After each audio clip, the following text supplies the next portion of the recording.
Πάμε τώρα να παρακολουθήσουμε μια πολύ ενδιαφέρουσα συζήτηση με την Kavita Patel, την επικεφαλής της Roche για Ελλάδα και Κύπρο.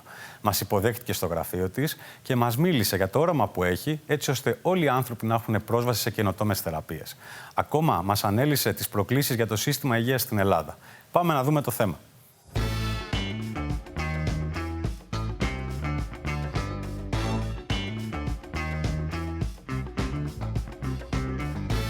Hi, Kavita. I would like to thank you for joining Business Monitor. How are you today? I'm doing really well. Thank you for having me, Tassos.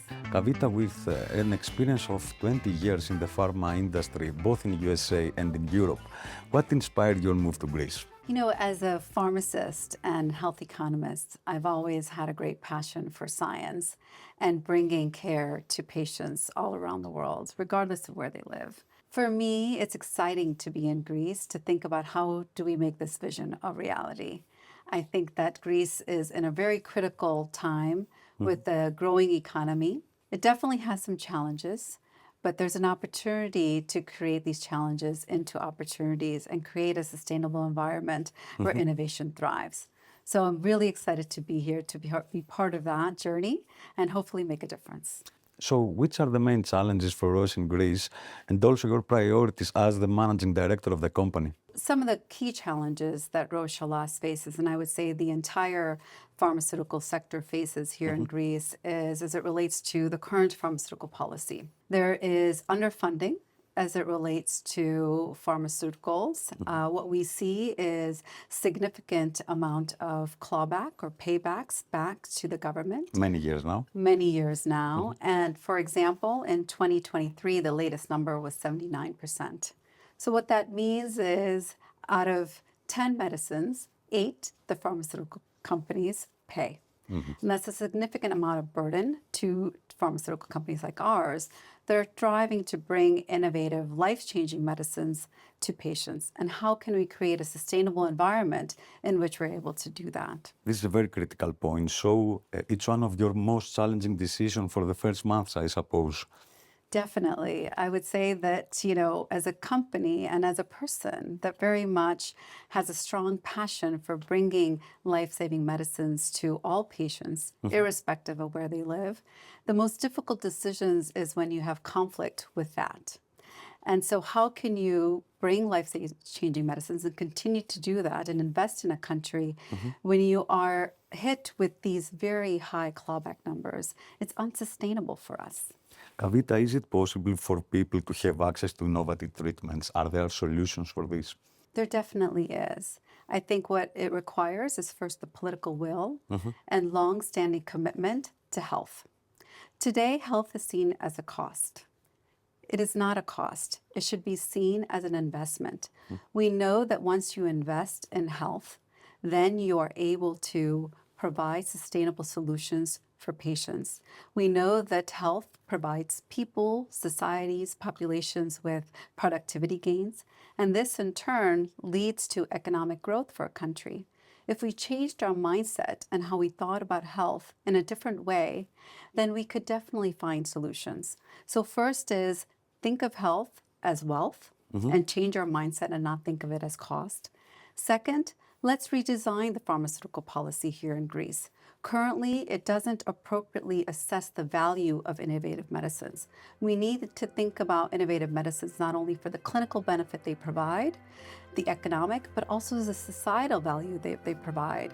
If we're able to recognize and reward innovative medicines for that, then we would have a much more sustainable healthcare system here in Greece.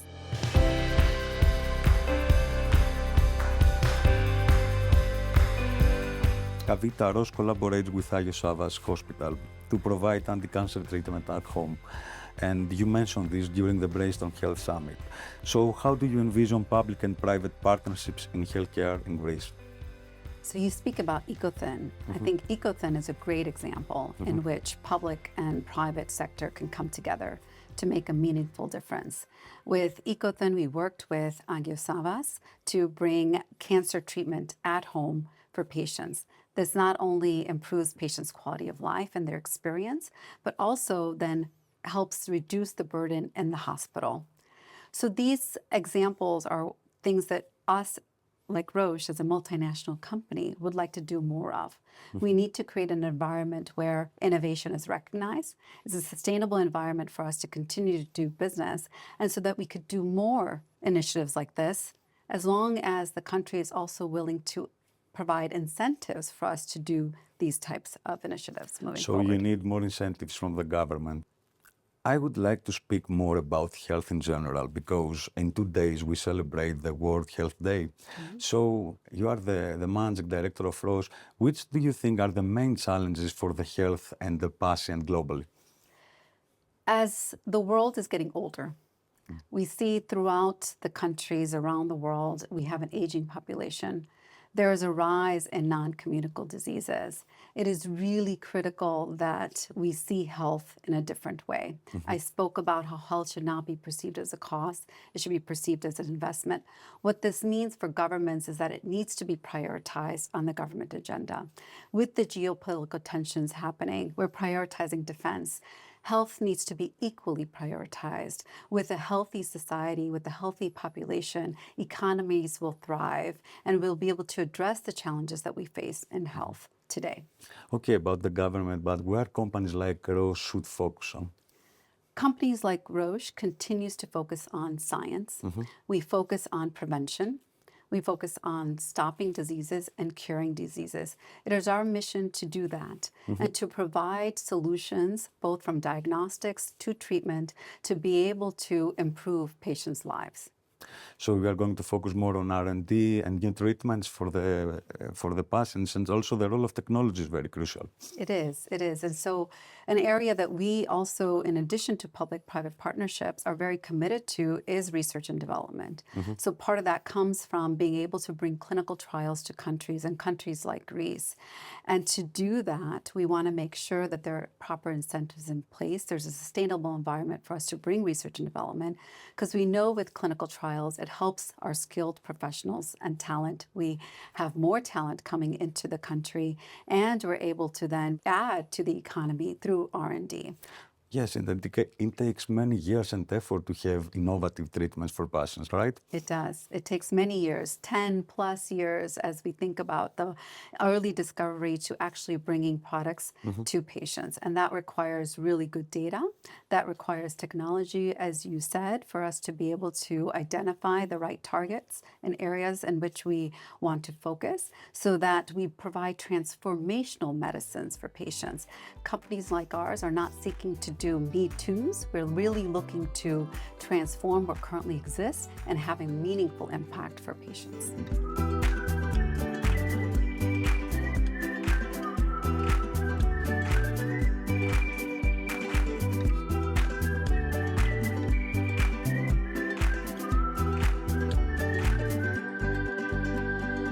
As a young leader and also a member of the Fortune Greece Most Powerful Women in Business, how do you inspire other women in the business sector?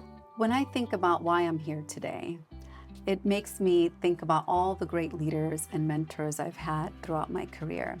They believed in me, and that's why I am here today. And now it is my time to give back. I spend a lot of time mentoring individuals, women and others that want to be leaders and want to progress in their career. I think mentorship is extremely critical. I think creating an environment that is inclusive, where people can bring their authentic selves to work, is extremely critical. And also it's critical to coach your team in order to have a patient-centric approach, okay? How is to work with a great team here? So patience is the reason why we do what we do. And in every decision we make, we put the patient at the center of that decision. And what that means for us is that we really need to understand what are the patient's needs, what is happening in the patient journey, from the time of diagnosis to the time they're getting treatment to the time they're going home and getting monitored. We need to understand what are the barriers and challenges patients are facing, so that we can come up with innovative solutions to help the patients. And this allows us then to live our mission as Roche, is doing what patients need next. Are you optimistic about this mission? I am very optimistic about this mission, because if we focus on what is needed for patients and we work together collectively, public, private sector, government, industry stakeholders, as well as our healthcare professionals and patient community, we will make a difference and do what's best for patients. Nice. And before I say goodbye, I would like to tell us, after 8 months in Greece, what do you like more in the country? So I love the people. I think any country, it really depends on the people. Of course. People are warm and they've been extremely inviting to me and my family. And I must say that just in 8 months, Greece is already starting to feel like home. And also the food, I suppose. Definitely. The food, of course. How could I forget the food? Okay. Thank you very much, Kavita, for this interview. Thank you. Thank you, Tassos.